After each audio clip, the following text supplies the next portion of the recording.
Salam sejahtera bagi kita semua. Kembali bertemu dengan saya Pendeta Jonathan F. Lupulalan pada hari Jumat tanggal 5 Agustus tahun 2022.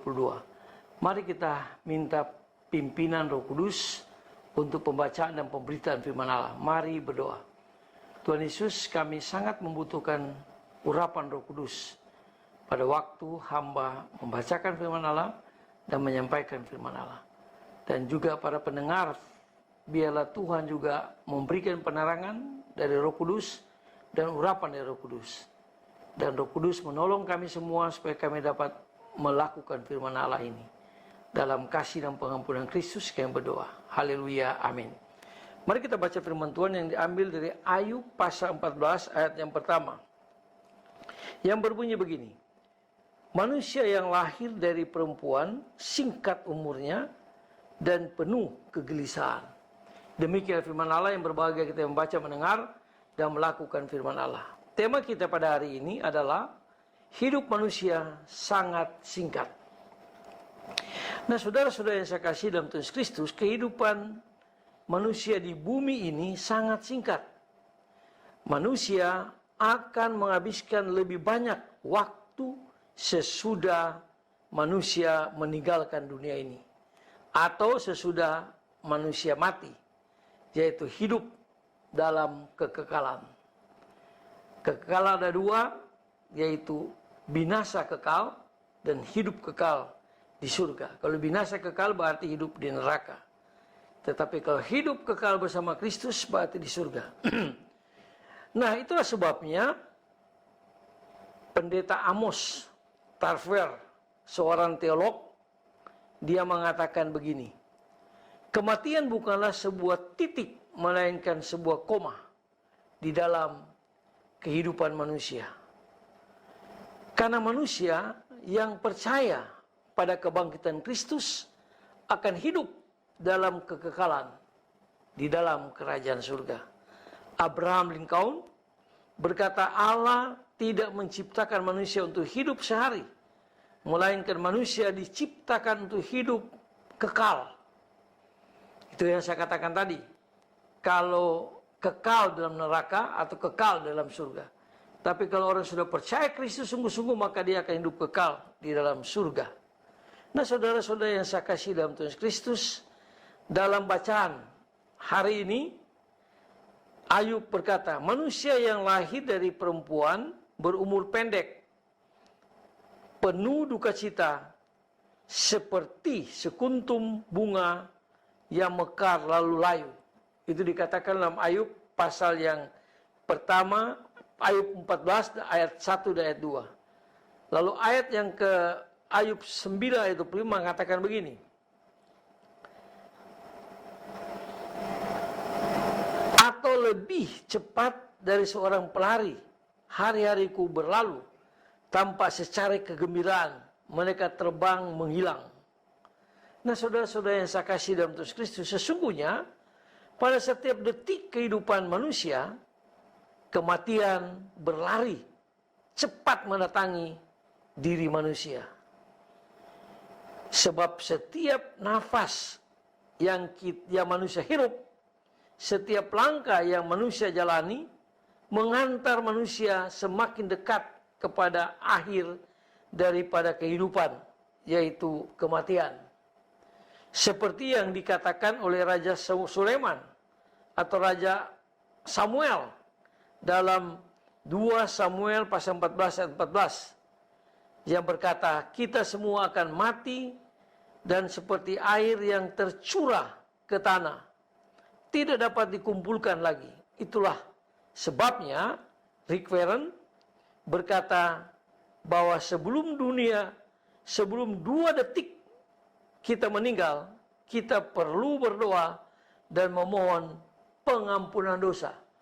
Atau berdoa supaya kita bertobat. Agar dosa kita, agar dosa manusia diampuni. Dan menerima hidup kekal bersama Kristus di surga. Sebab Kristus sudah mati, dia bagi dosa manusia. Dan dia bangkit untuk membawa manusia pulang ke surga.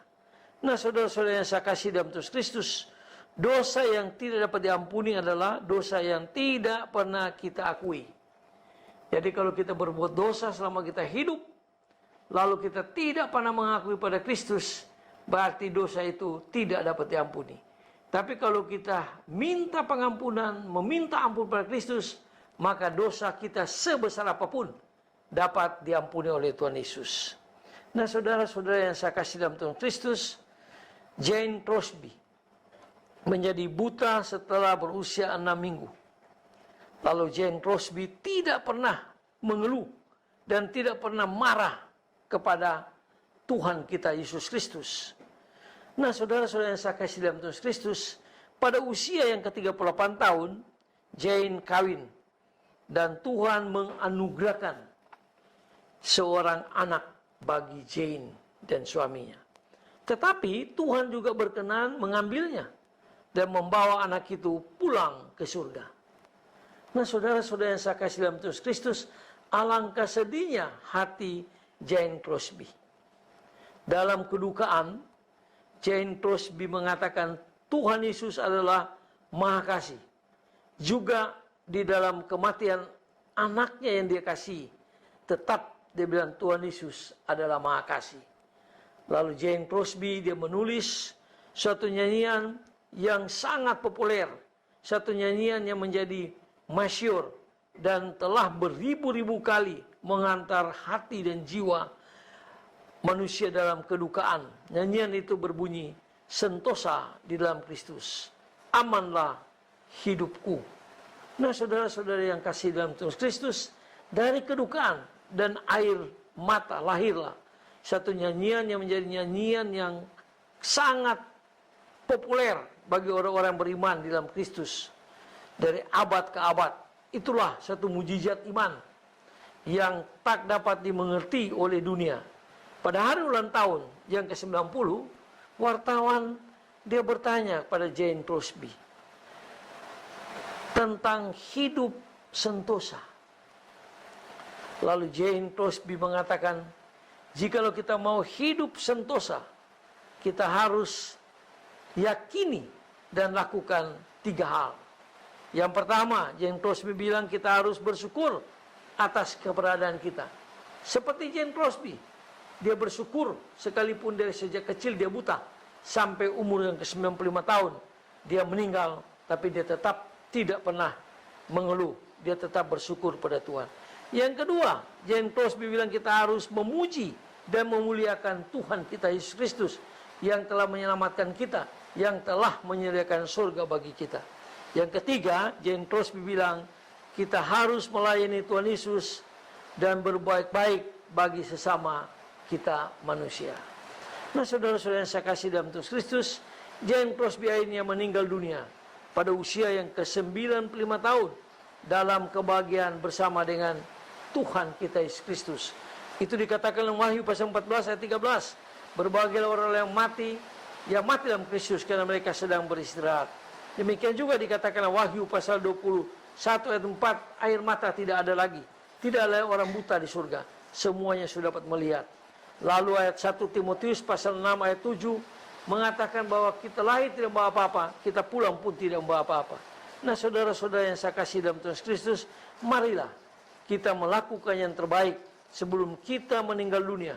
Sebab kita tidak akan membawa sesuatu apapun pada waktu kita meninggal dunia ini. 1 Timotius pasal 6 ayat 7 yang mengatakan demikian. Sebab kita tidak membawa sesuatu yang ke dalam dunia dan kita pun tidak akan membawa apa-apa ke dalam keluar dunia ini. Nah, itulah sebabnya marilah, karena hidup kita ini sangat singkat, marilah kita pergunakan kesempatan ini selama Tuhan masih berikan nafas hidup bagi kita untuk melayani Tuhan, untuk memberitakan Injil supaya banyak orang yang menuju ke surga yang kekal. Mari kita tunduk kepala, kita berdoa. Tuhan Yesus, terima kasih firman Allah yang mengajar kami supaya kami mempergunakan kesempatan hidup yang sangat singkat ini untuk melayani Tuhan, untuk memenangkan banyak orang berjumpa dengan Tuhan Yesus. Tuhan tolong kami, Roh Kudus tolong kami, supaya kami mampu melaksanakan firman Tuhan ini. Dalam kasih dan pengampunan Kristus kami berdoa. Haleluya. Amin. Terpujilah Kristus, sampai kita berjumpa kesempatan yang lain.